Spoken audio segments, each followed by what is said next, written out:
Well, first of all, I wanna go through two songs. One's called Promise, and the other's called Depression and Anger. One's more of like a poppier song. The other's more of a dubstep song. Let me check this. Brock, before you dive into the tracks, can you explain your reason for self-releasing? So real quick, I there's benefits to self-releasing and releasing with labels. I think a lot of the power that you have with self-releasing is you can control everything, and you can do your marketing. You can, you know, you have more freedom in that way. But labels provide more, getting more people involved. So it's kind of a double-edged sword. Like self-releasing is cool, but a lot of people who self-release also kind of struggle to make it past a certain point because they can't grow their audience without the resources that like a label would have. I guess is the best way to explain it. Me personally, I'm a bit of a control freak, so I like self-releasing a lot. But also working with labels is cool as well. You know, I've worked with a few labels who have a great vision and a great, you know, drive for music, so that helps as well. Let me see. But yeah, hello Bobby. Hello everyone. Awesome. Yeah, let's do it. Alright. I'm gonna just play through this record just once, and then afterwards we can maybe dive into it, and you guys can let me know what you want to see, or if you have any questions. Let me know if the levels are okay, by the way. One who left me with nothing stuck in my head. No, I do not want it. Tell me you mean it, baby. Be honest. I'ma be bleeding, girl. That's a promise. You are the one who left me with nothing stuck in my head. No, I do not want it. Tell me you mean it, baby. Be honest. I'ma be bleeding, girl. That's a promise. Yeah.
Yes, this is released.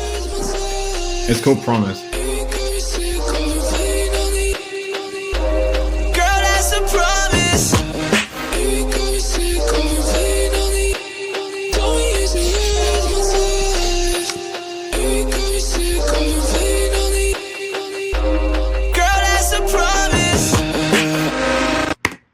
So yeah, there's that. I don't know. It feels like it's lagging or it's like delayed or something. I'm watching it on the other laptop and I'm like miles behind, but I'm gonna just rock with it. Okay, let's dive into some questions.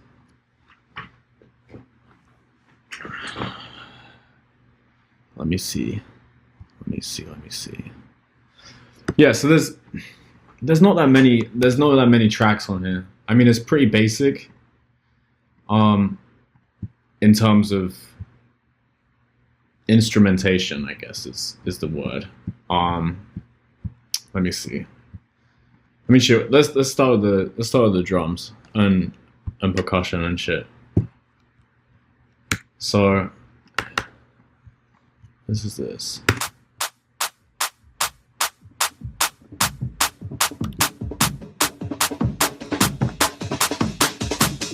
Yeah, drum writing. You're gonna like say I'm stupid.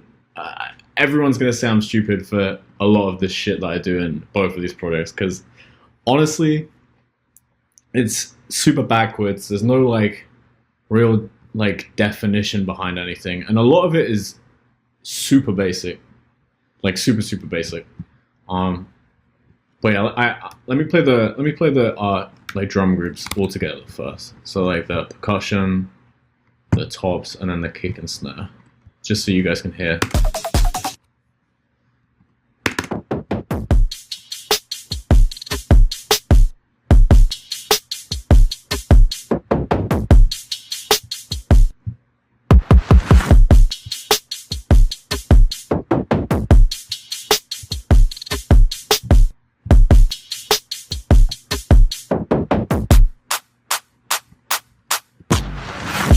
So yeah, Make your music stand out, get more views, and way more engagement. Bring your music to life. Get Music Visualizer. In every format, even for social media. Get started today. The link is in the description. super basic, kind of clanky and like not perfect. Like there's a lot of like clicks and pops that where there shouldn't be.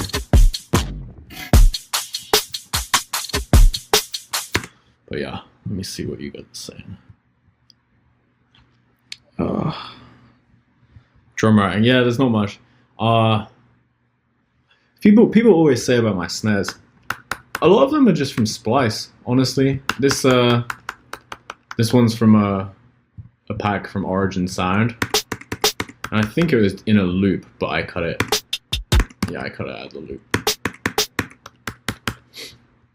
But I don't really like affect my drums really that much. It's more about the context that they're in. I mean, I've got like overdrive on them here, which is for real mix engineers, so they'd probably punch me in the throat. Let me see. Hey.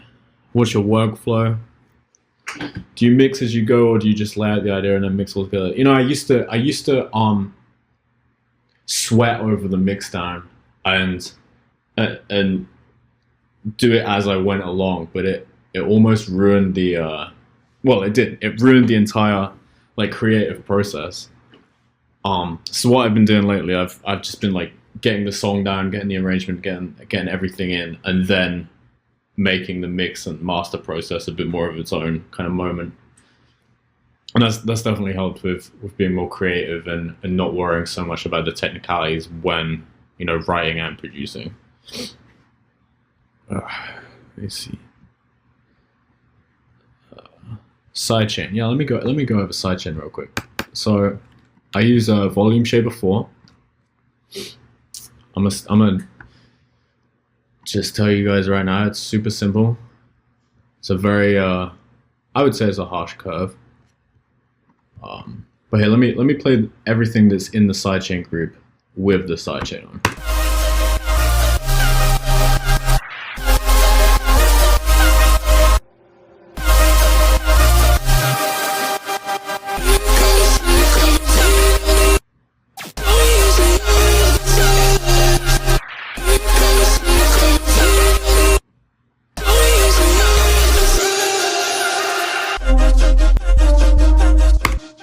So yeah, you guys can hear from that. It's pretty harsh.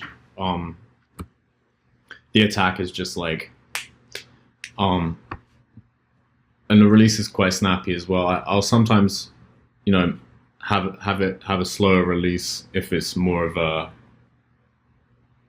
more chill track, I guess is the right word for it. But with kind of like the more upbeat kind of punchier records, I'll definitely make it a lot shorter and a lot harder hitting, so the drums just pop through even more.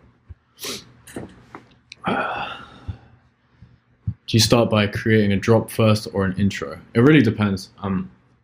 Sometimes I'll do a drop first. Sometimes I'll do an intro first. Sometimes I'll just do a whole song of drums and percussion, play it on a loop, and then just close my eyes and envisage what I hear, and then write that down. Which is a really, I don't know, it's just a fucking stupid way of doing it, but like, yeah. So it really depends on what mood I'm in. Sometimes I want to like make bangers and all this kind of shit, but a lot of times now I'll start with just kind of like an intro idea or some chords and build it out from there.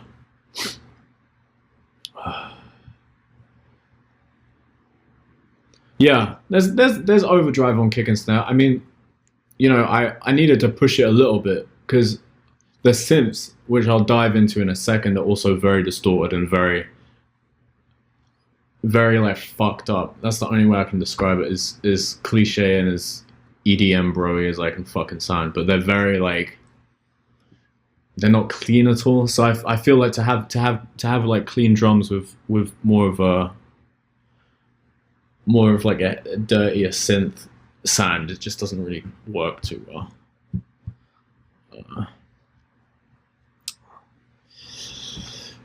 Fabian, whatever country you're from, however you pronounce it. Any tips on getting the inspiration, creativity, workflow, and not getting stuck on writer's block on a single song? To avoid writer's block, I definitely would just make as many things as possible. Even like I was saying earlier, even if there's no like melodic content, if it's more just like percussive and more of like a flow of like drums or something, or even just like a drum pattern, a lot of the times that has solved my, you know, my writer's block per se. But yeah, I mean, everyone's different. A lot of people get stuck on a lot of things, and some people are just wizards and can make everything all the fucking time. So, I mean, I would find out what works for you, but personally for me, I definitely take all the melodic content away from it and just focus on, you know, a groove or whatever. Because then that also applies to whatever genre you make. You know, you can make pop music, you can make dance music, you can make metal, you can make anything. If you get a groove down, I don't think I've ever had an instance where I've had writer's block with getting like a drum groove down, for example. But yeah, that's just my way. You know, it varies for everyone else. Let me see. A lot of people are asking about synths and stuff. Yeah. One more thing about drums. I mean, just keep it simple. Honestly, like, you just need to find good drum samples. If you know, or make drum samples. I make a lot of drum samples as well. But yeah. Okay, let's go in the synths. So from the beginning, I have this horn preset that I use in pretty much everything. There, it's on its own.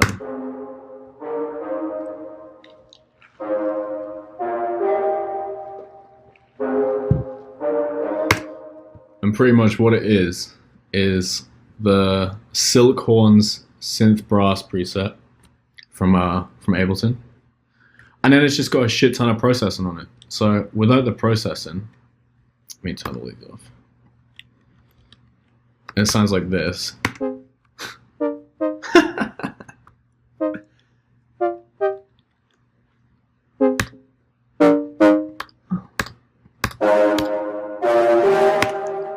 You see what I mean about the messier synths? Like, there's nothing really clean in this project.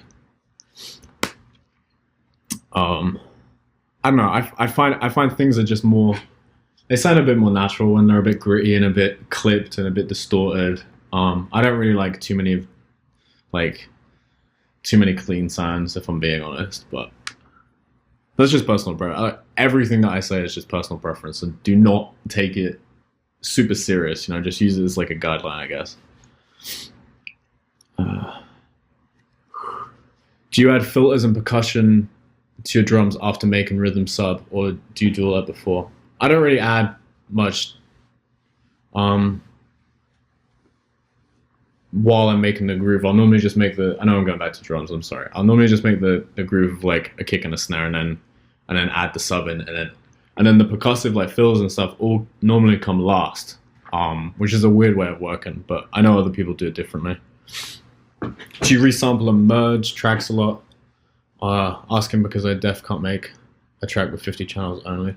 Yeah, I mean, it depends. Like a song like this is why I wanted to do this and the other record as well, to kind of show you the two spectrums of it. This is a very basic song. There's, you know, the chord progression is the same throughout. There's not really much like sound design, but it's just kind of to show that you can do more with less.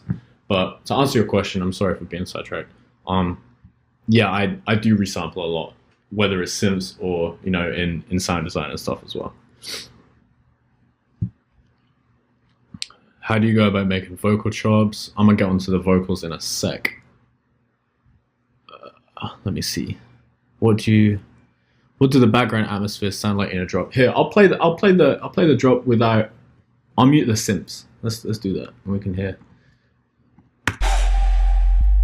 So a little vocal sample, and it's just a sub, percussive bullshit, a little vocal riser. But that's what I'm talking about, like the group. Like you could just listen to like this all day, and you'd hear all this other stuff coming out. I don't even feel alive. Baby, got me sick, got me bleeding on the inside. Yeah.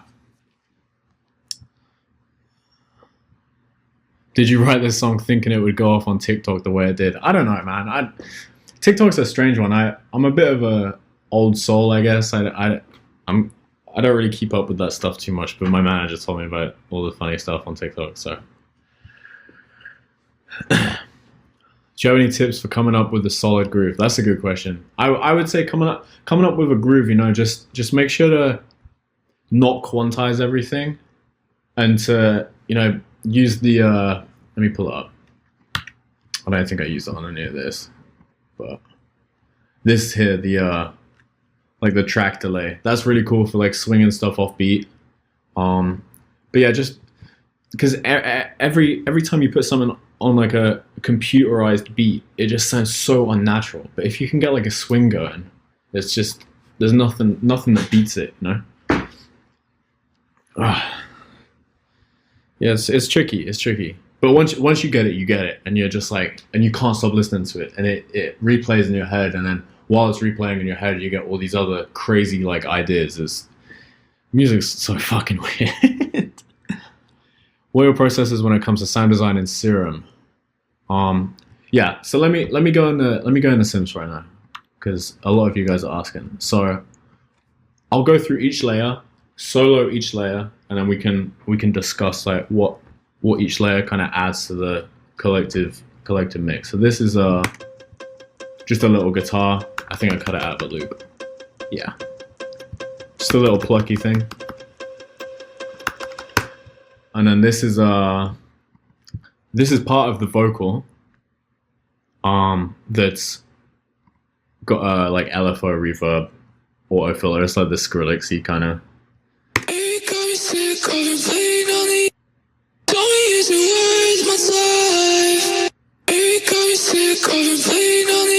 And then that's just honestly just a layer to the other synths, and then same one at the end, just a bit lower. That sounded really bad. And then there's a Kara vocal from Splice, just a little layer. This I use it in like every song. And then let me see. Yeah, that's the same thing. Auto filter, reverb, or auto pan, sorry, with like an LFO setup on it. Yeah, I'm gonna dive into this rack in a sec, and then same thing for the drop. And then this is just like I think it's a virtual riot preset. Yeah, virtual riot preset, biggest source stack, super basic, and then it's got OTT, a filter taking off like the mud that no one hears anyway. Another OTT, Camel Crusher, This rack here is what kind of I've used on my mid basses for like 6 years. It's just like a distortion chorus, and then vintage tape from Ozone, Fab Filter, Simplon, which honestly I didn't even know what it was, and then I put it on it, and this is the difference. Just a little distortion type thing, and then yeah, another EQ. Let me see.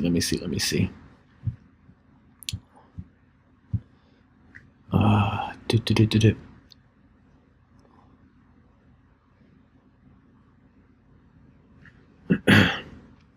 Sorry, yeah. Someone mentioned drum processing again. I don't, there's not really much drum processing to worry about. I think as long as they cut through your mix, use some like transient shapers and stuff. But it's 9 times out of 10 it's about sample choice. But yeah, the post processing. I mean, like, I'm so bored of using VSTs or like soft synths to make stuff. A lot of us got into electronic music by the sound design kind of, that kind of niche group when we were all younger, right? I don't know how old some of you guys are. Maybe you are 15, maybe you are 16. I remember when I was like 14, 15, I thought making a bass in Serum or Massive back then was like the sickest thing ever.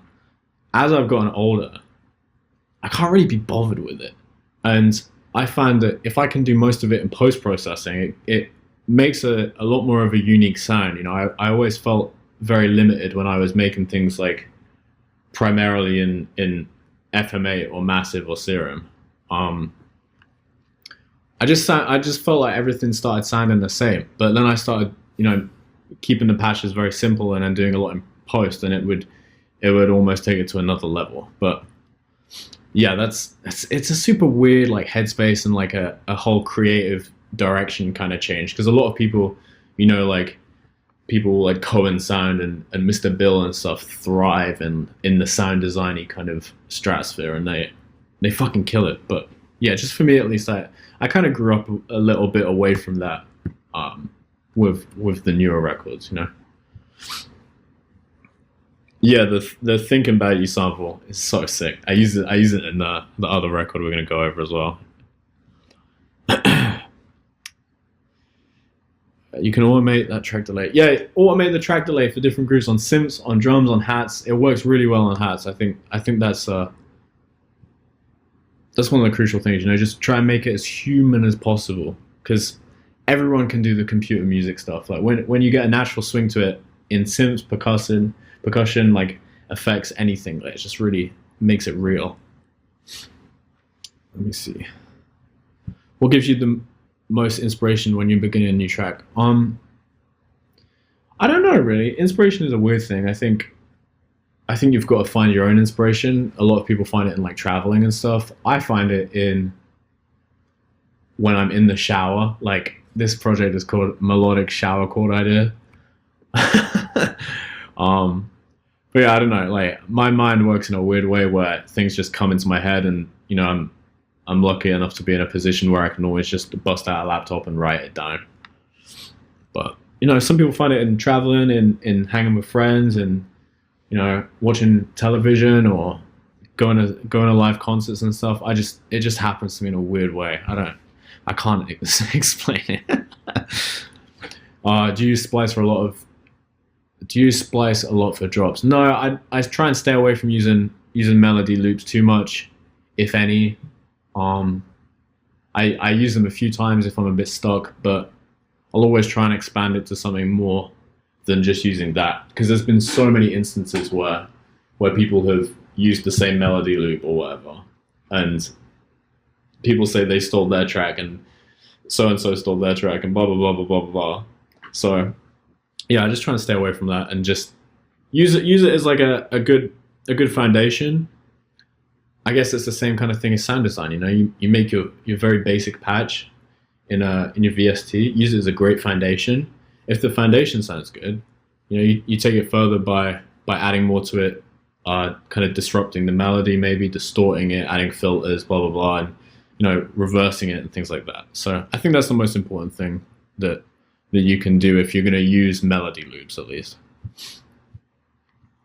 But yeah, I don't really do that too often. Honestly, I just get paranoid that someone else has already used it.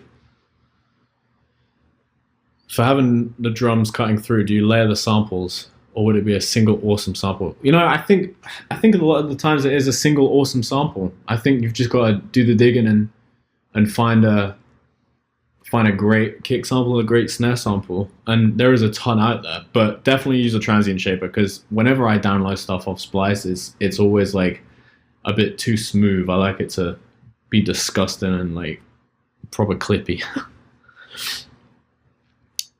Do you process sample audio well? Yeah, I post-process pretty much everything. I don't think there's a reason not to. It makes things unique. It gives things your own touch. A lot of people say producers, make their own sound by using the same drums or the same basses over and over. But I think having your sound defined is by the little incremental things you do during a production. That's what makes your sound.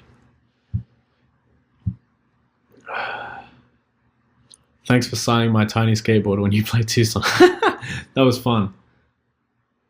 All right, let's dive into the sims. I got sidetracked, guys. Sorry. So again, we got the Virtual Riot preset in Serum with some post processing, distortion, chorus, just to make it sound old. And then that is layered with a Jupiter, old school sims. I think this is another preset I just fucked with. It's got overdrive on it. It's got an amp on it, or a distortion, and then it's got a EQ8 taking out some of like the harsh frequencies after all of that horrible distortion that sounds like this.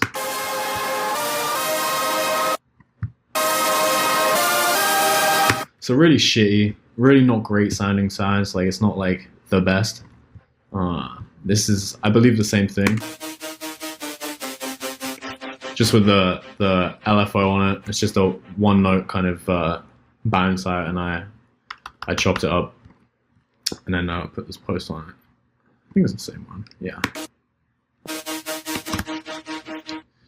And then down here we've got another Serum, which is pretty basic. Just a square bass. I think, yeah.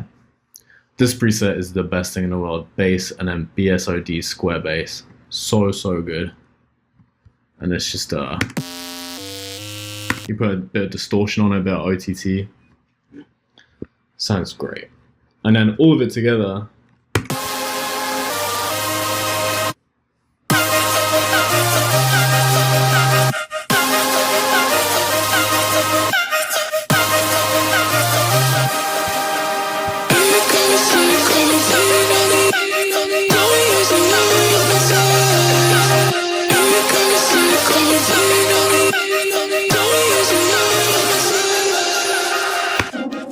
And then this is just a reverse horn.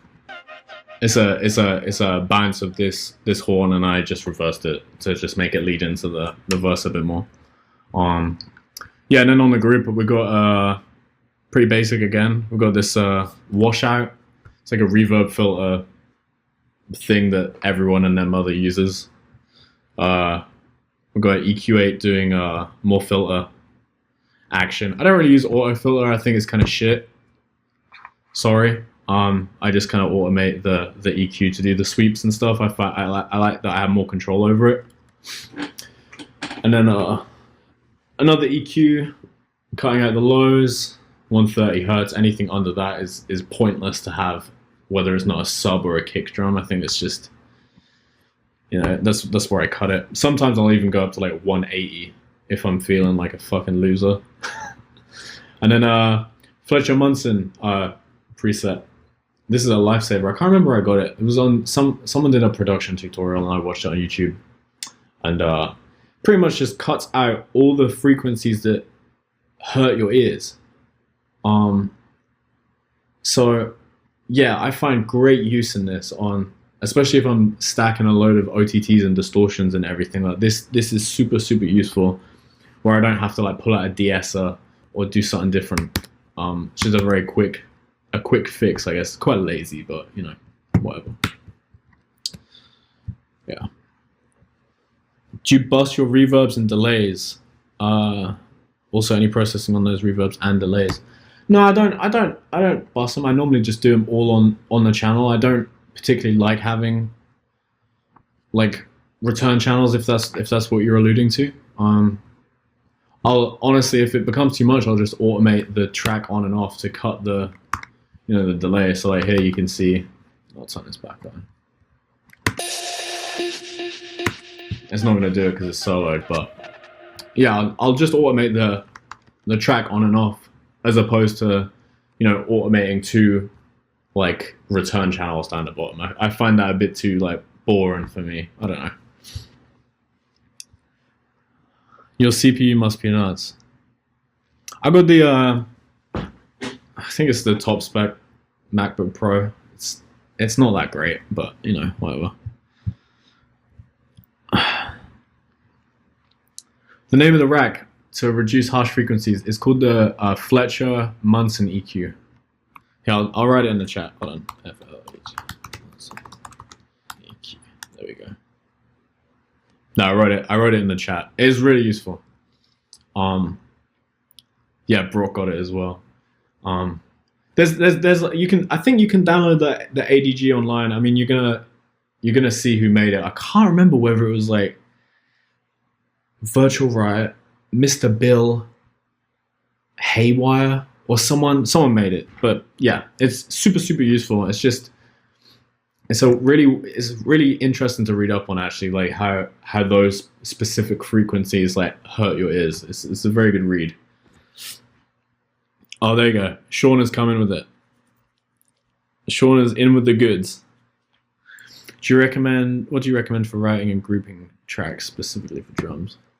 I always just group my kick and snare in one, and then I'll do tops, which is like hi-hats, which is here. I'll just play the group.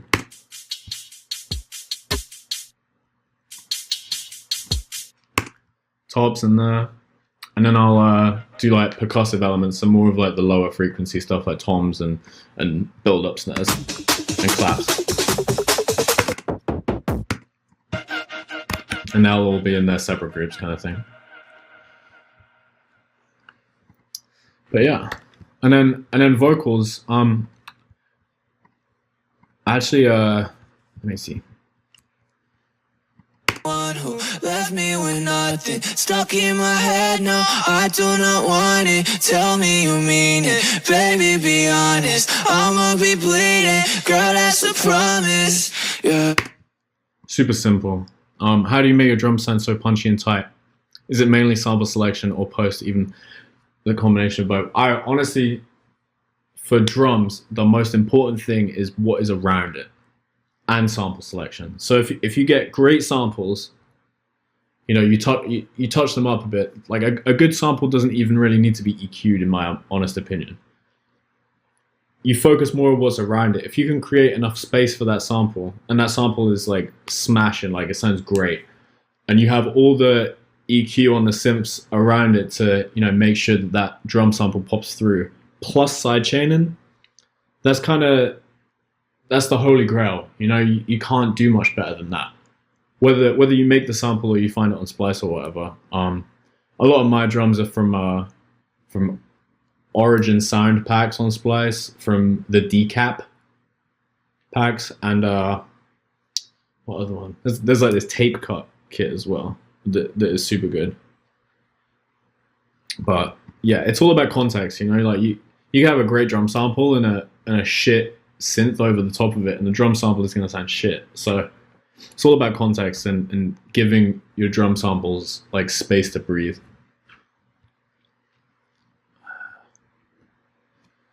For vocals, yeah, I'll go with vocals in a second. I'll just answer this other.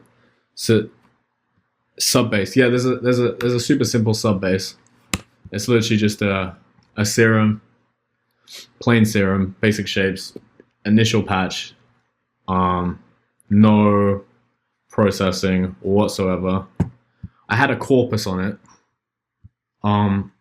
but I turned it off, and then I just cut the highs out of it, 300 hertz, and then I think I just make sure it's mono. Yeah, just mono. It's super simple, super easy,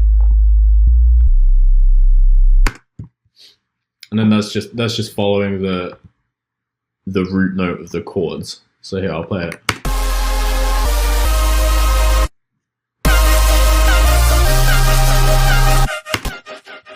So yeah, nothing too complicated. Very simple. No pitch automation or anything, just a straight note. Yeah, sorry. So with sidechain again, the triggers are just following the kick and snare. So here, there's a kick and snare, and then these are just the triggers down here.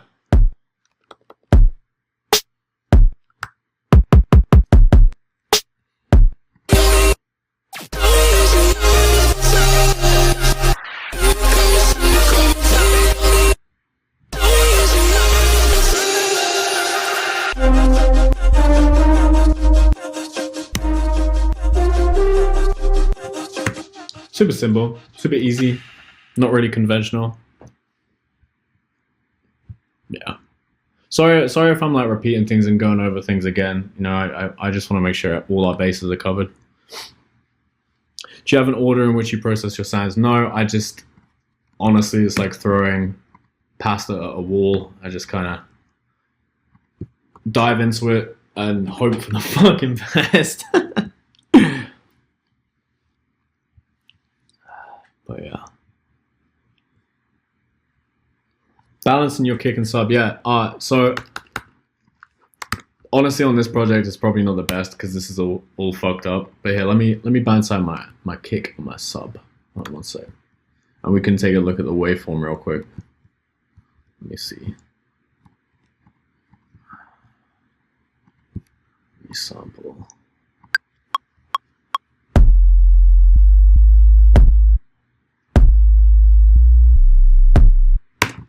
So yeah, to mix your kick and sub, just make sure that there's no, gap between when your kick finishes and your sub starts. And that's something that you've got to play around with the curve in your sidechain to make sure it's consistent. Otherwise the song will lose a lot of power if the low end isn't consistent. But you can still use sidechain to make the drums cut through super hard. But it's just this part here is the most crucial. Just make sure that is, consistent and there's not really any discrepancies between when the kick ends and the sub starts. And other than that, if you get that down, everything else to mix will be a fucking breeze. I promise you.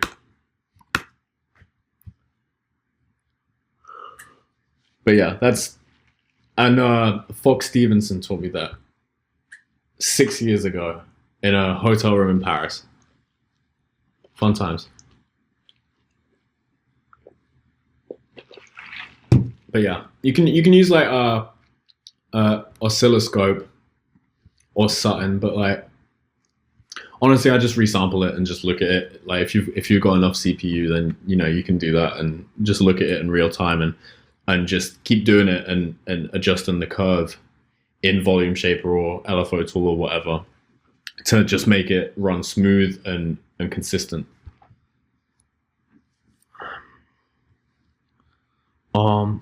Any tips on filling out the frequency gaps that may be missing in your mix? I would say don't worry too much about it. As you can see from this project, there's hardly like any, aside from the vocals, there's hardly like any EQing. Or any drastic EQing. So I would just make sure not to use filler samples. Like a lot of people tell you on YouTube, I noticed, especially when I was starting out as well, that using like crowd cheer effects and like white noise and pink noise in the background and stuff is just, and reverb, like those things are fucking horrible to mix with, to hear, to use. So I would just stay away from those kind of things, because they're all an illusion. They're all just giving you a sense that the mix is full, when in reality, you take those things away, and all of your elements are all over the fucking place. You've got to make sure your foundation is solid before you even consider using like crowd samples or white noise even tastefully. So that's not really a tip to fill the sample or fill the frequency range. More so a tip on what not to do. That a lot of people do use as kind of like a lazy kind of cheat, I guess. But that's tasteful. But a lot of people, I hear like a load of songs which have like crowd noise in the back, and it's just like, stop. Did you use a Ricky Sans sample pack? Yeah, I think I did. I think one of the top loops. Oh, it didn't end up Make making your music stand out, get more views, and way more engagement. Bring your music to life. Get Music Visualizer. In every format, even for social media. Get started today. The link is in the description. End up making the, what did it? Yeah, I did. Yeah, this kind of swung hat is Ricky San. I thought that was cool. It gave a bit of groove to it. But it's cut up. It's not the whole sample. It's just like a little cut. Yeah, distortion will fill in frequency space as well. I think that's another thing. The main thing is just focus on the sounds that you already have, rather than trying to find fillers and everything. Yeah, definitely check out Fox's workshop, because he is one of the best producers in the world. I think he's awesome. Just wondering, listen to a lot of your more recent stuff. It sounded like it was inspired by Skrillex's new stuff. What from the change in your old style to now does his new? I mean, yeah, I think his production has inspired me, as it has with thousands of other people. I think what the way that I look at it is, he was such like a fundamental person, for like the dubstep kids like 5 years ago, in terms of sound design, and he won a Grammy off a dubstep record. Like no one has ever done that. And I think seeing someone be able to go into the more commercial space, or the more vocal driven space, kind of just like reassured me, and I think thousands of other people, that as producers we can essentially do whatever the fuck we want. And I just think it so happens that when there's all this new music on the radio that's more kind of electronically driven, and a lot more vocalists seeking out that kind of sound, I think it just all culminates into something that sounds very like Skrillexy. It's like how a lot of rock music sounded like Metallica. I wouldn't say it's anyone's impersonating Metallica, but they definitely were the gatekeeper, or the first person to break that wave, which inspired a lot of other people. So I think that's the best way I can describe it. I did hear a song the other day though, and it completely ripped off a Skrillex song, and that was no bueno. But yeah, how did you make the drop melody and Don't Lie? It's so the song is featuring Kara, a vocalist, and it's part of her vocal chopped up with a LFO through auto pan, and then some reverb as well. And I think there's some Nectar on there as well, some Isotope Nectar. I didn't have Little Altar Boy at the time, and I still don't have it yet. I used to have it, but yeah, some Formant-y kind of effects on there as well. Let's see. Making those one-shot wubs. I'm gonna show you this other record, Depression Anger, in a second. Then that's kind of more of like the bass music kind of stuff. How do you know if all of your signs are hitting the right transients? You just gotta make sure that it's different with every single song. You just gotta make sure that what you want to hit hits. That's all I gotta say. All right. Let's see if this kills my computer or not. Oh. So we go. Depression and anger. Yeah, I'll save this. Please don't crash. I really don't want Ableton to crash. While this is loading. What's your favorite sound design trick to make a random sound when searching? I think using frequency shifter to find the different kind of,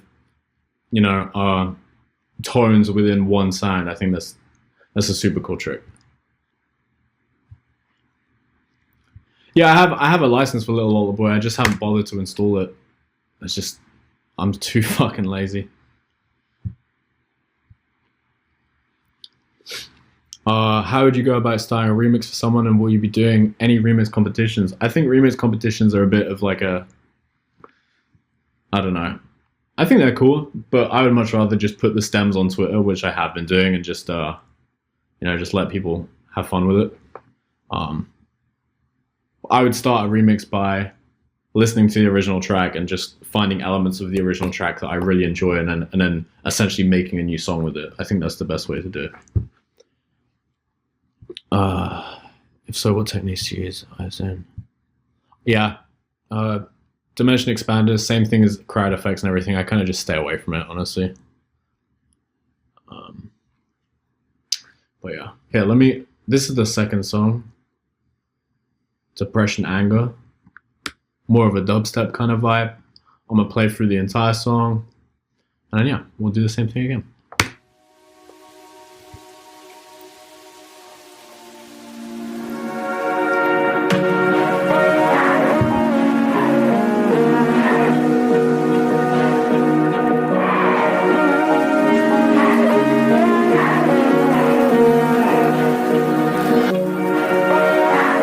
I don't know why I made this intro so fucking long.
And then just a stupid long outro as well.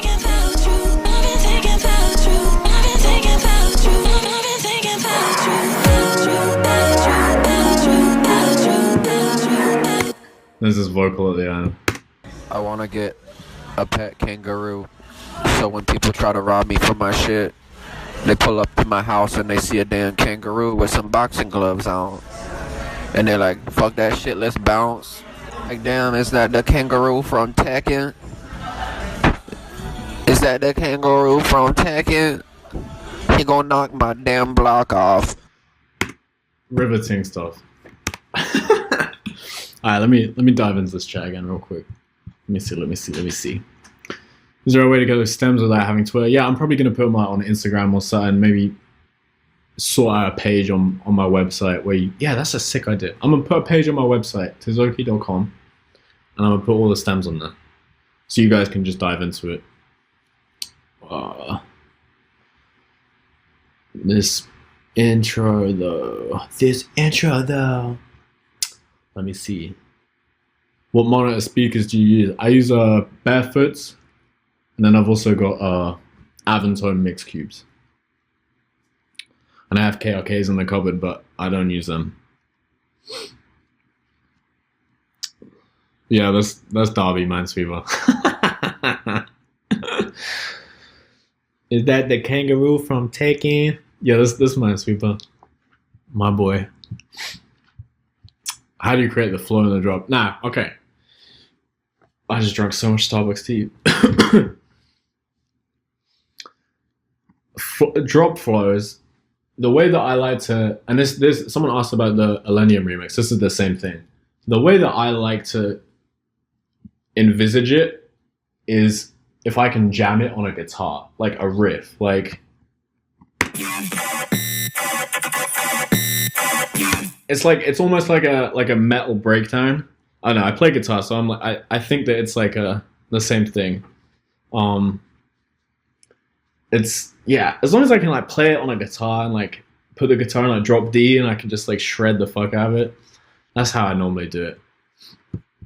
But I don't know if anyone else does that. But that's just I'm like an emo kid. I fucking don't know. But yeah, let's go into some of the sounds. So synths, pretty simple again. This is like a weird kind of chordy loop. I more liked it for the textures and kind of sounds like train horns in the background. But then I also wrote the MIDI down. And it's just a pad in the back, you know. And then yeah, pretty simple. Just another basic shapes, the unison, just to give it a bit of weird stereo shit. And then I think equator is broken. Yeah, equator is broken. That's like another main sound.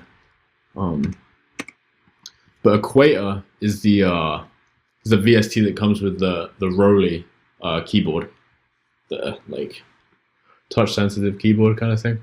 I don't know why it's not playing. There's some like reverse effects here. This is another serum. I think this is another. Let me see. Foxwav chord melody. Just another layer.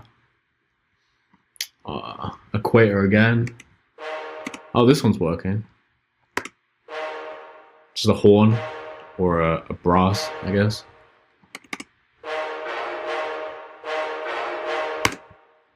Super simple stuff. Again, nothing too complex. Yeah, it's much the same than a little guitar skank as well. Pretty simple again. And then yeah, that's pretty much all there is for the synths throughout. It's just variations of that. There's this little ARP from Barely Alive in the background. It's just cut up. But yeah, super simple. Just variations of those synths changed throughout the thing. This song was never meant to be like like over 1 million plays on Spotify kind of thing. It was more just like a DJ tool.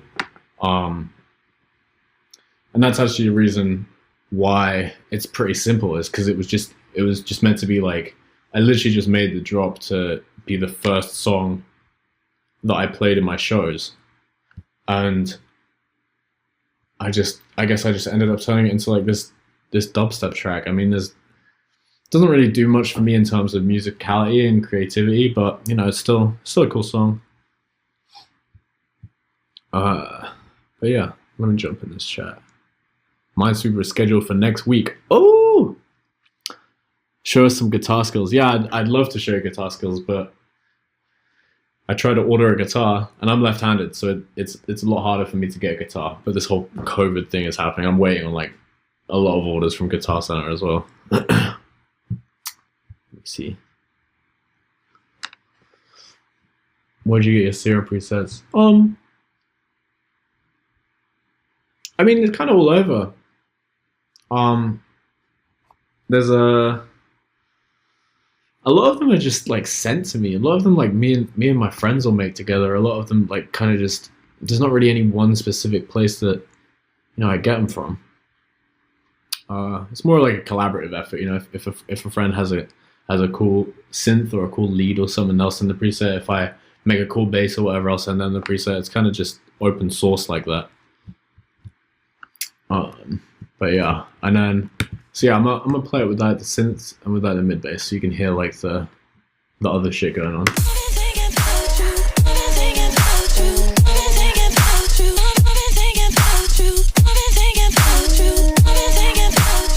So there's the same Kara vocal. Honestly, one of the best vocal samples ever. And then this little guy chopped up.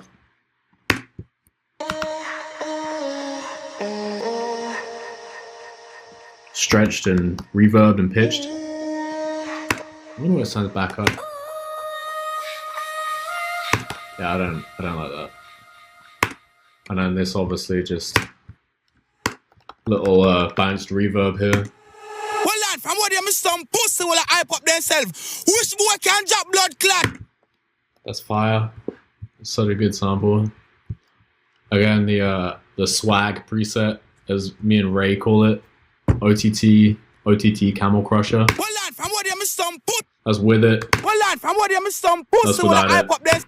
It just kind of brightens it up a bit. That's always a fun one to fuck around with. Whitechapel dissonant chords. Oh, fuck yeah. Good old Whitechapel. God, that takes me back, man. How many tracks do you produce in a month, and how many would you say you've made in your career? I would say, I don't know. I mean, I start like 2 songs a day, especially during this quarantine thing. I don't know. Where's my phone? Let me do the math real quick. So let's say I do 2 a day for a year, 712, and I've been doing this like, I want to say 9 years full time. I would say in my career I've made just over 6,000 songs, which does not sound right. But if there's, or let me say it this way: 6,000 ideas. None of, probably 1,000 haven't even turned into songs. But yeah, my mind works really fast and really weird. So if I get an idea, I normally finish it within like 2 hours. Yeah, take the pre-drop vocal. The Kara thing is on Splice. It's super useful. I fucking love Splice. What happened to the scoop vocal? I think that they uploaded that one by mistake. That was the DJ Tool version. I don't know if it's still on Spotify, but we asked for it to be changed. So yeah, I still play the Fat Man Scoop sample in my sets. How do you go about getting your tones in your wobs? Any tips on making wobbles? Let me see. How many tracks? How did you make the main lead on the Elenium remix? The Elenium remix was just a simple. It was a saw wave. I remember vividly. It was a saw wave. The thump saw wave, and then it was bounced out, and then distorted, and then I had a corpus and 2 frequency shifters working kind of like alternating, and then the really fast like weird thing it's just like a held note bass, super distorted saw wave, but it's played at like, I mean the song is in I think the song is in F sharp, but it was like F sharp minus like 2, so it's just a really basic patch just played super low. Yeah, it was like all the way down here, and because it was so low, the way that the waveform was like working, it just like made this really weird It's not even in time. It just sounds really weird, but nothing complex. Just super basic. A lot of happy accidents. Like not. I don't really go into sound design trying to like. I'm not one of them people who can hear a sound and then make it instantly. I kind of just go into it and hope for the best. And there's been so much shit that I've made because of it. But yeah, that's the way I work.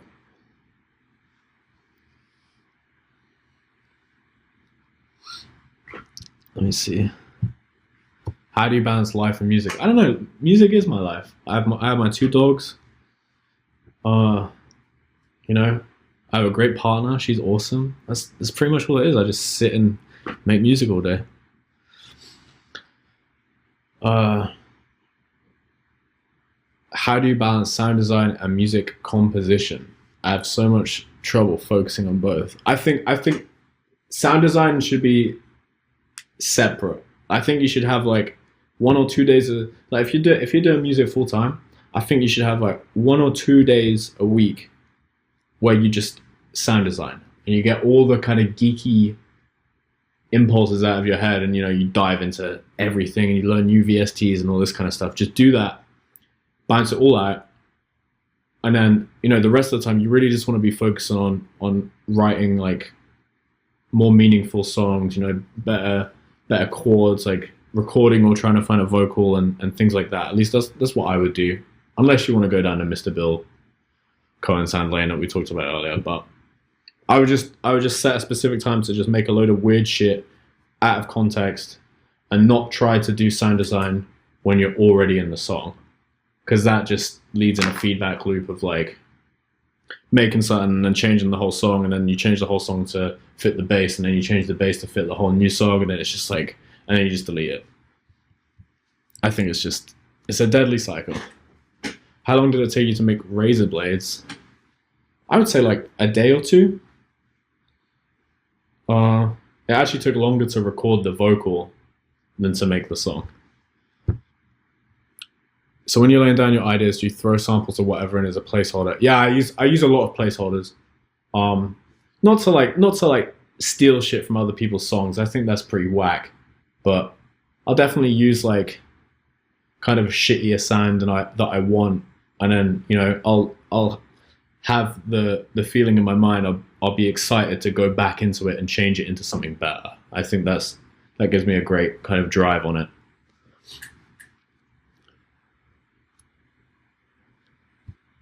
If anyone has just joined as well, I am looking over here at the chat. I'm not just like drifting away.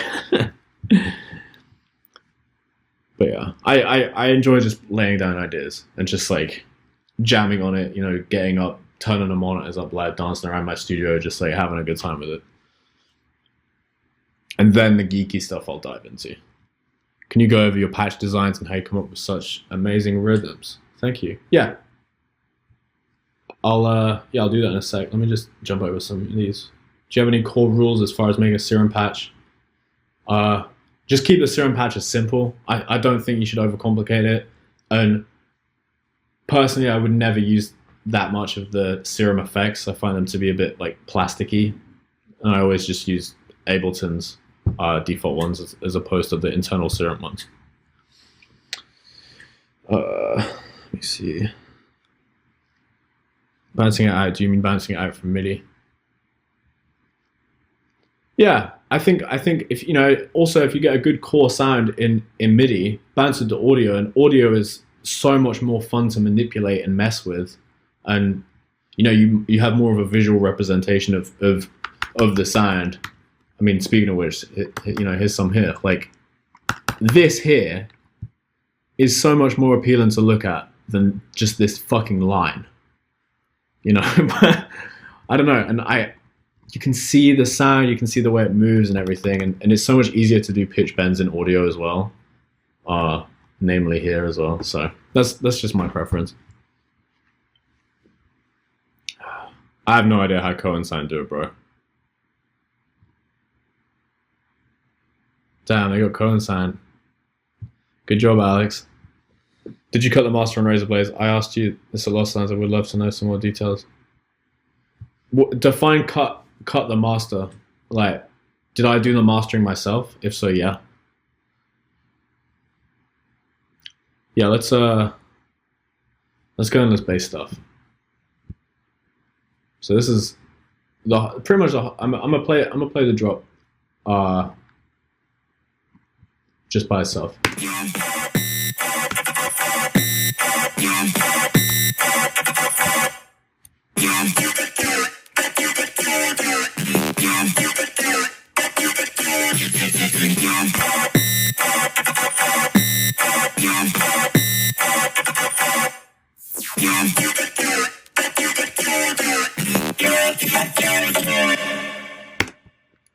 And then the second drop is just a variation. This whole drop is made from 1 or 2 patches, I think. Let me just... Why are these open so far? It's because of the fucking automation on them. Yep, I knew it. Let me see. Yeah, it's all pretty much the same patch that sounds. It's kind of like a moody good Skrillex kind of vibe. Here, so this is the post-processing. Let's look at the patch first. I've turned the post-processing off as well, just so you guys can... So yeah, pretty pathetic. Kind of like a phasey kind of... Again, a lot of happy accidents.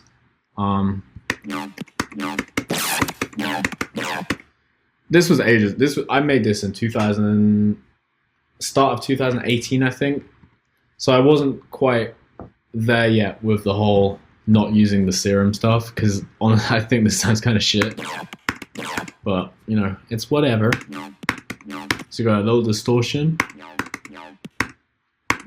Just pushing it. We got a flanger, which honestly, 2 years later, fucking hate it.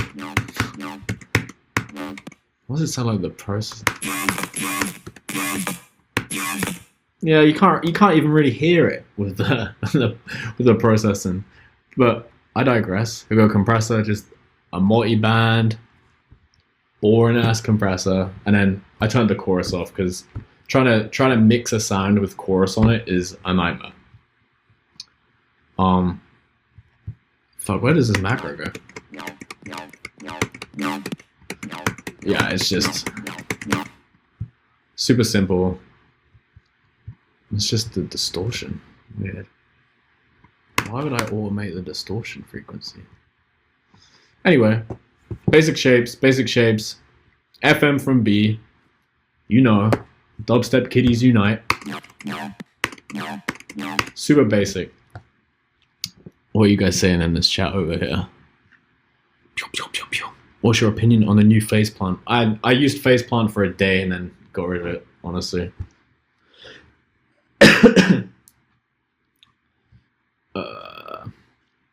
Did you cut the master right before each kick? Yeah, I did. On Razor Blades, I bounced it and then put the fades in myself.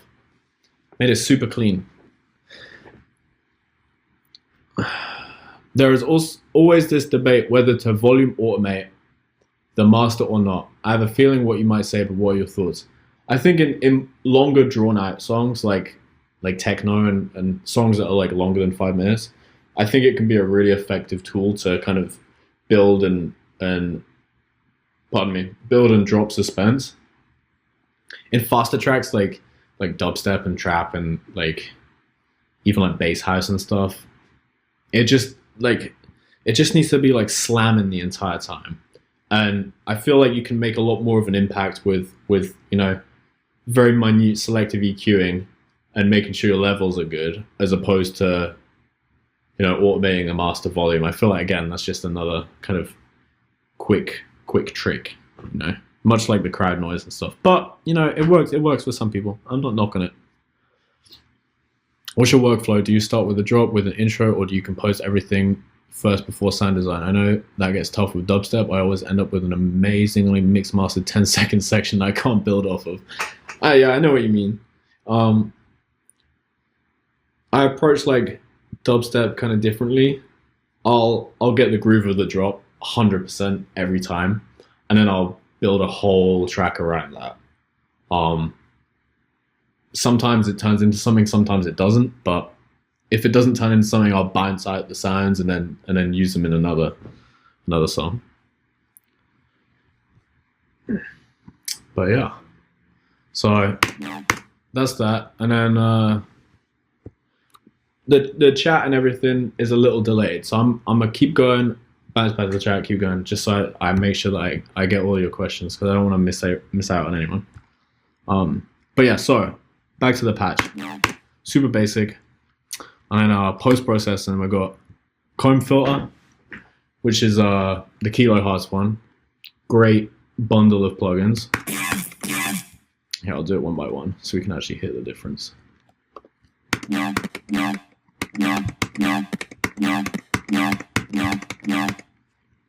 And then we've got a frequency shifter, kind of making it a bit more phasey. Actually makes it sound worse, but then you make it sound better, which is the most dubstep way of doing anything. Corpus, put it on pipe mode, and then you just tune it. You know, there's nothing more. I mean, I can just do it from scratch real quick and show you guys. Let me see, corpus.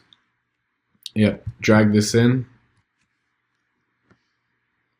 and then let me minimize the done one. It comes on Beam. I think it sounds poop. I can't remember who taught me this, but you put it on pipe, and then you tune this. The song's in D sharp, so we'll put it down to D sharp 2. Yeah, fuck it, D sharp 2. And then you just fuck with the opening. And it's like almost like a, I don't know how to describe it. I don't know what kind of, oh yeah, and you move this down as well to the bottom left. It's like a phasey kind of, I don't know what corpus is. I don't know the name of the, like what it's meant to do, whether it's like a chorus or something, but yeah, I guess it's like a phaser chorus, blah, blah, blah. But yeah, just do that. And that's the corpus there. And then comb filter, again, super basic, tuned to, I think it's D sharp. OTT, just a preset. The time is down, so it allows more kind of rumble and more noise to come through with the output pushed up. And I believe this one is, yeah, same thing, but the time is back up, so kind of gates it a bit. The time knob is like a gate, I guess is the best way to describe it. Saturator, clipping the shit out of it, 4 dB. And then CLA vocals. I believe it's just a reverb. Yeah, reverb, delay, bit of stereo. Nothing too. Honestly, I could do without it. It's not really that impactful. And yeah, a little EQ. Don't know why I used Fab Filter. You know, 2018 me was wildin'. And then all these other ones are just variations of this one. But they have a frequency shifter rag. I'll show you that real quick. Make your music stand out, get more views, and way more engagement. Bring your music to life. Get Music Visualizer. In every format, even for social media. Get started today. The link is in the description. Real quick, sorry.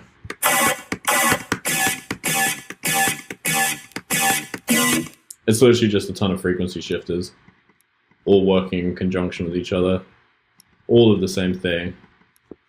I'm not going to open them all. They're all like this. And you just...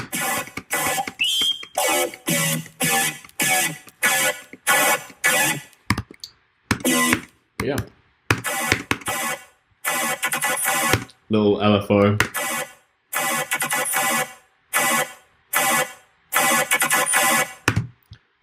Yeah. I'm going to dive in this chat. Hold on. Let me see. Sidechain on the corpus. Yeah, I don't know why that would be on a corpus. Again, I don't know why this is even here. Like, what this is. I'm trying to remember who told me. I think it was Company. Kyle Company. I think he did tell me about Corpus. Put it on pipe mode, tune it with the transpose, and then put the opening, wherever, and put the XY pad to the delay and radius you want all the way down. Stupid. Yeah, I don't know where that sidechain came from. I honestly cannot remember. On an LFO? No. Strange. Yeah, I've never noticed that before. This was also made with the older Ableton. I don't know if that was anything to do with it. I struggle with making intros. Any recommendations or tips? I think for making an intro, one thing that could work is try making it in a separate project. As opposed to making it all in the same project. And as long as it's in the same key as your drop, I mean, anything could go.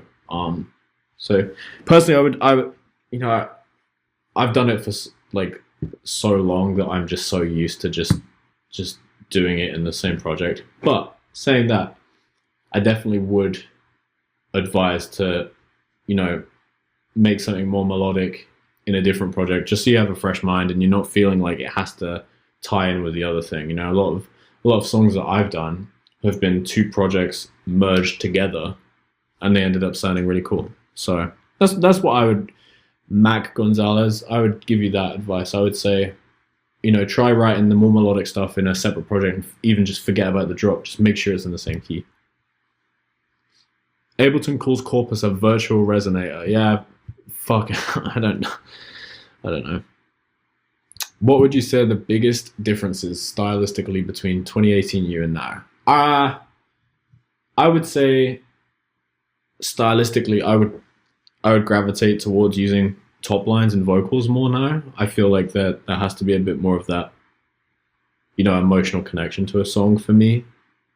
But 2 years isn't that long. I just feel like if I make a song without a vocal on it now, I get kind of bored, whether it be like a rap vocal or a singer or, whatever. All pass filler. All pass filler. Let me see. Full meaning behind the name Tisoki. No, it's literally, yeah, like AJ said, anagram of it is okay. I Googled it. The SEO was great. The search engine optimization. No one else used it. I thought, fuck it. I got all the handles. Yeah, it's pretty simple.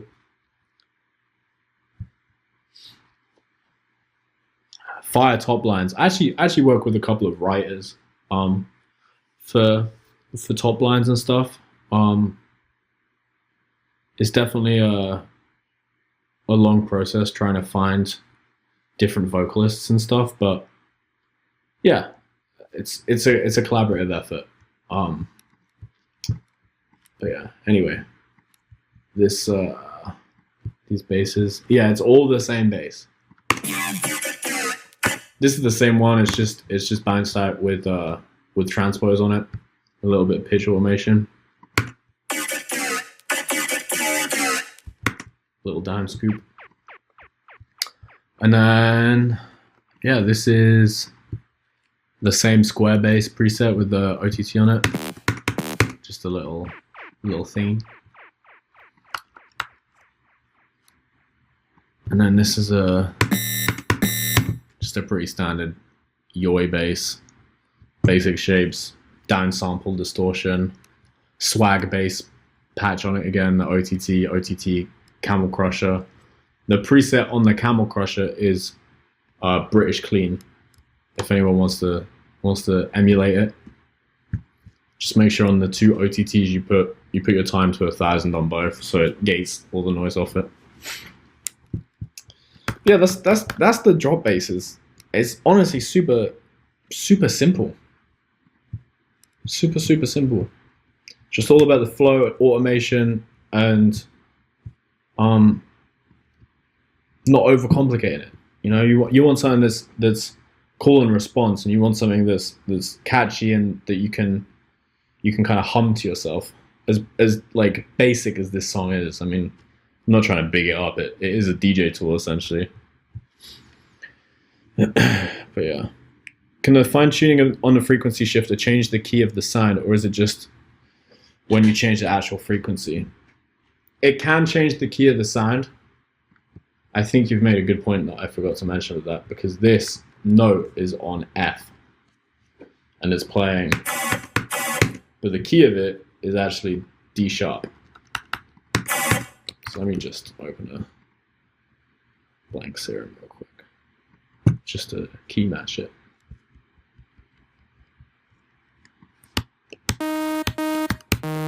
So that's D sharp. That sounds like that. I wouldn't say I have perfect pitch. I have pretty good pitch. And that sounds like as close to. But yeah, the note is F. So the frequency shifter does change the.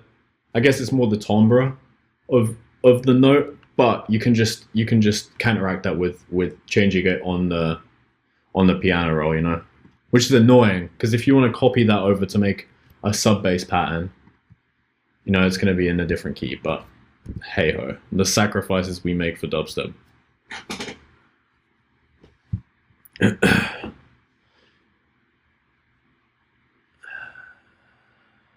Before this though, I just want to chime in. It'd be sick if you started a live stream or Discord for us to chill in. Big fan. I appreciate that, AJ. Thank you. Yeah, I'm trying to work on it. I'm definitely gonna try and do a bit more like streaming and stuff. I have just been super busy with like other projects and stuff, but I will get around to it. I'm also very like, I'm great at Ableton, but other computer stuff, I mean, this like OBS shit took me like 3-4 hours to set up, so just trying to get my head around it. D sharp ish, yeah.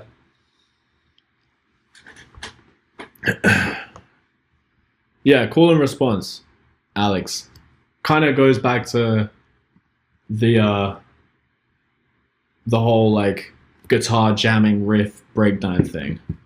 I think, you know, it's super useful where I mean, I don't know how to describe it exactly. It's just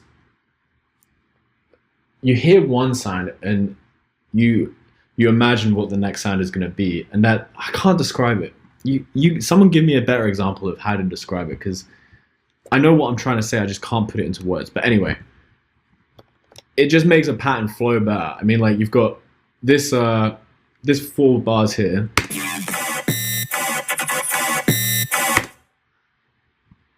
Well, that's 2.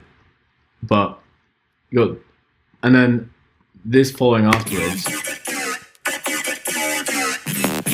It's like A is here, B is here, A is here, B is here. Go like interchanging back and forth between them. That's what I would call and response. But yeah, it's just super useful, and it helps the listeners kind of memorize the song, and it's almost like the more repetitive it is, the better, because it makes it more memorable. But yeah, it's super useful, and a lot of people forget, like Alex said, a lot of people forget about call and response and how important it actually is in a track.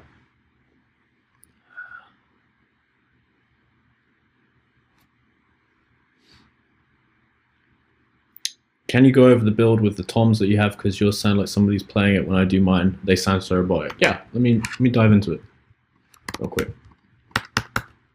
Where are we? I think this is.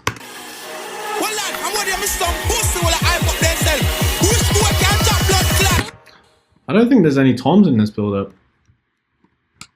There's a clap on the drum. And this is what is this? Oh yeah, here. This is just Leviathan. Great sample pack.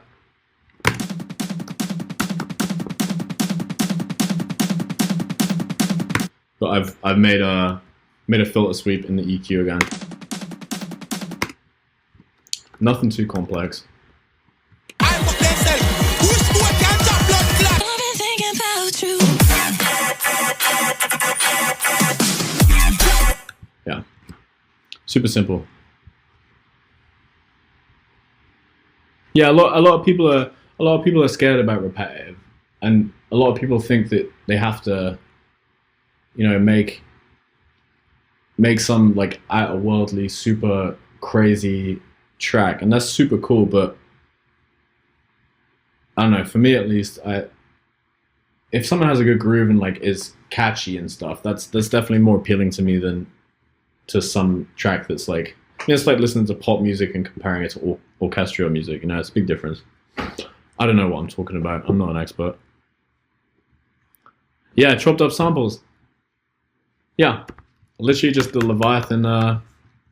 I find one of the most useful things that I learned with sample selection was going back into drum packs and sample libraries from years ago, because everyone these days are using like, and I'm not knocking these people at all, but everyone's using cymatics, everyone's using, you know, the most popular ones on Splice, everyone's using cymatics and like all these other people. There was another fucking drum kit that I heard everyone use. I can't remember what it was. It was like a dubstep one.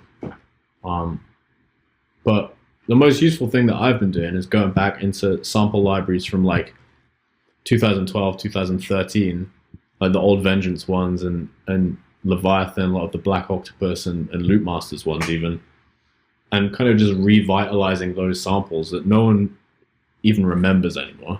Everyone's so like hype on the new like Sultan drum kit or Company drum kit or, you know, Virtual Riot drums everyone uses, but like to go back into the older samples and make those fresher and newer and put them in a newer song context, I think is a super useful thing.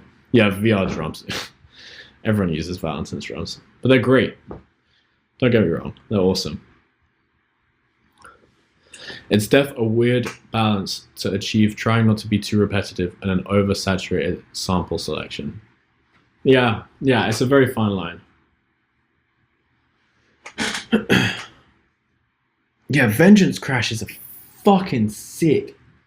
What else is there? Their like effects, like their sweeps and stuff. So good. So good.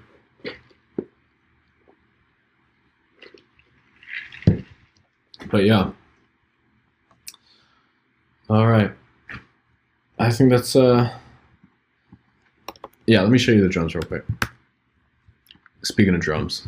Drum samples here.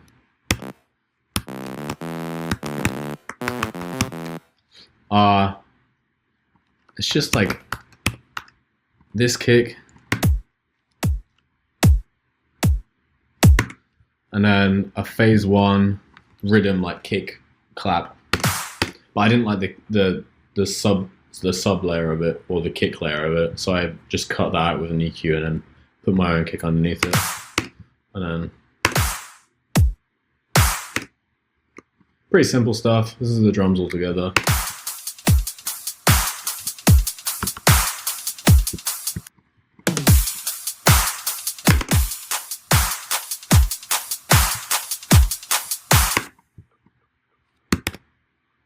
But yeah.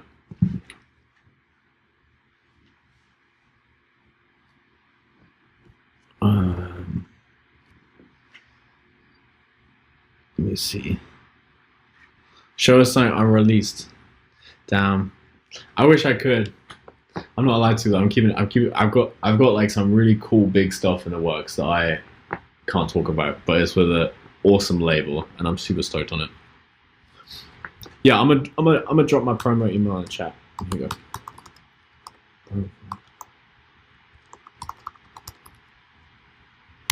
There we go.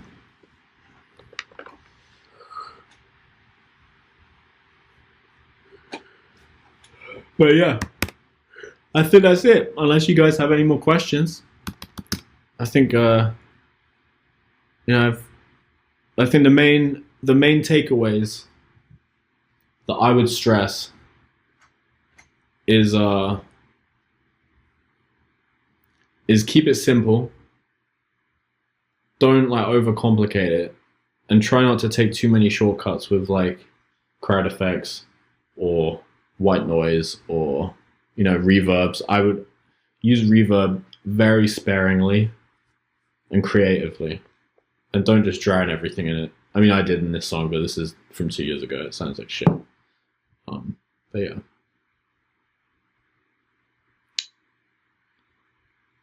Promise remixes. Yeah, let me pull up the names. Hold on one sec. Sorry. I look like fucking grandpa on my phone. The remixes are for there's Young Jalapeno, there's Sippy, there's Kirby, there's Alert, there's Stay Sick, there's Segan, I think that's how you pronounce his name, Hopsteady, and I think that's it. Forgive me if I miss any.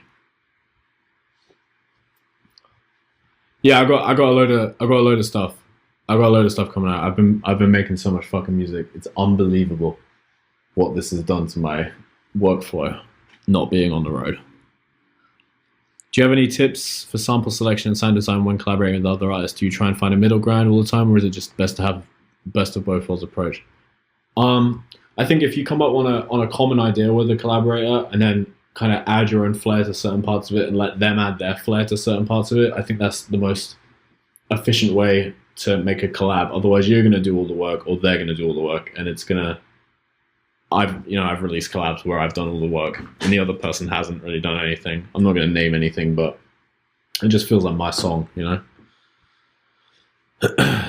Colorful headphones, they're the Beats mixers. They don't make them anymore. I wish they did, because they're so good. How do you make your sub sit well in the mix? I mentioned it earlier, but just make sure that the phasing of the end of your kick drum and the start of your sub is all lined up, so nothing's out of phase. You know, there's no gap. Everything is like a consistent block of low end. So stoked for the Invaders collab. Thank you. Leotrace collab yet? Can't wait for that. That one's sick. Any tips on learning how to DJ mix? The only thing that I would give advice on mixing is make sure that you mix in key. That plays a crucial point. If you mix in key, then pretty much you can mix anything as long as you can match the BPMs and you know, the keys flow together. That's all that matters. That's what took my mixes from like kind of shitty to kind of okay. I'm not a DJ. I don't think I'm a good DJ. It's just I don't even own CDJs.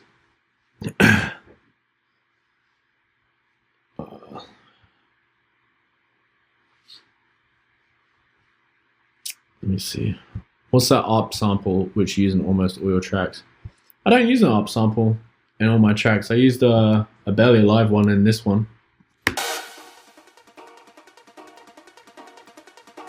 But this is from like 2 years ago. Do you have any tips on how to properly market your self-released tracks?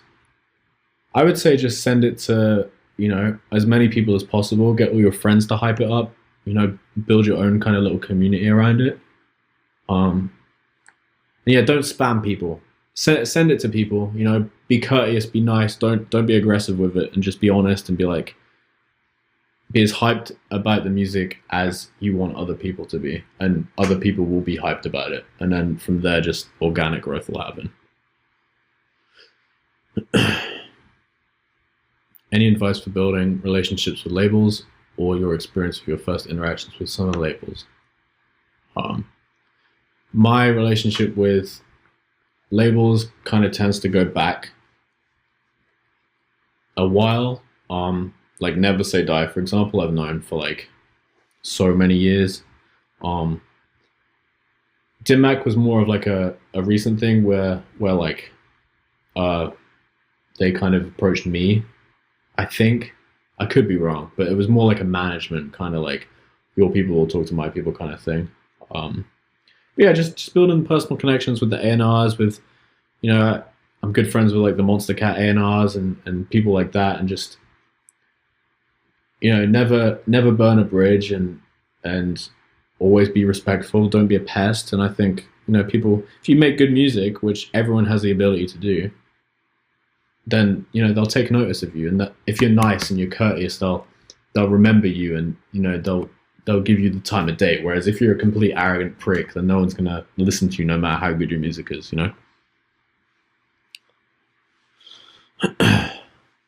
Can you release the What Are They VIP? The culture needs it. I'm gonna just put it up on Twitter or something. I'm gonna figure something out on my website and like put a free downloads page or something. What was the creative inspiration for the song No Ceilings? Me and Christian Diamond Pistols are good friends, and we just jammed out this track that Boombox Cartel wanted to use, and then we got the vocalist on it, and then Ultra liked it, and Ultra released it. So we were just hanging, me and Christian, and we just came up with the track. We have a few songs together. Yeah, it was very organic, very natural, and we used to be on the same management as well. He's a good friend of mine. But yeah, I think that's it. I don't want to bore you guys anymore. So yeah, if everything is good, then I think we'll end it there.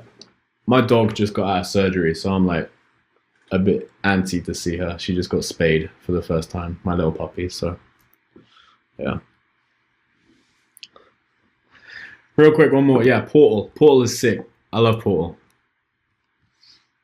But yeah, thank you guys. Thank you guys for tuning in and listening to me ramble. I just ate Taco Bell as well, so I'm sorry if my stomach is growling. But yeah, big shout out to the DeFi guys for having me. They're doing a great thing with these workshops. I'm probably gonna watch them myself coming up. And yeah, appreciate you guys. I wish you all the best in these weird fucking times, and hope you guys make some dope music. All right, guys. I appreciate you guys. Thank you so much. Stay safe. Bye.